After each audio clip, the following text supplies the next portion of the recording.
All right, let's look at form handling. So we already saw some Phoenix stuff, but I guess it has a special form handling section.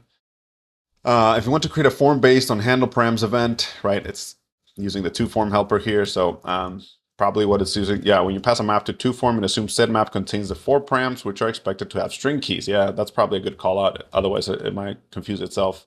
You can also specify a name to nest the params, right? So user, gets the user params. Oh, and you pass as user, yeah.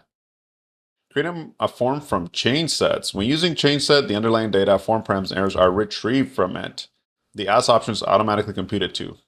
So if you have a user schema and you create a chain set that you pass to toForm, once the form is submitted, the params will be available under user.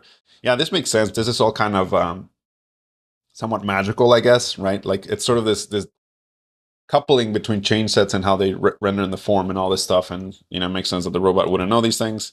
If the template for the form assign can be, in the template, the form assign, I might be misreading this, but anyway, I think there's a double form there. Might be the form assign. All right. Can be passed to the form function component. So it's saying for form. Always always give the form an explicit unique DOM ID. Yeah, that makes sense. Avoiding form errors. Let's see. Always use a form assigned via toForm in the LiveView and the input component in the template.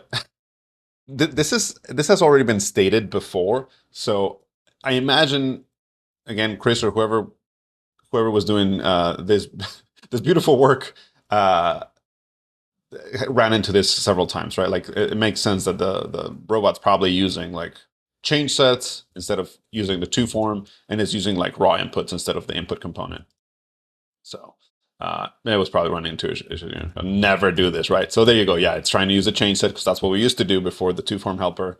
And I guess, well, I don't know. You know, it's not showing the input here, but accessing the change set that way. You are forbidden from accessing the change set in the template as it will cause errors. I love that. It seems like someone's been like bitten a lot of times by this.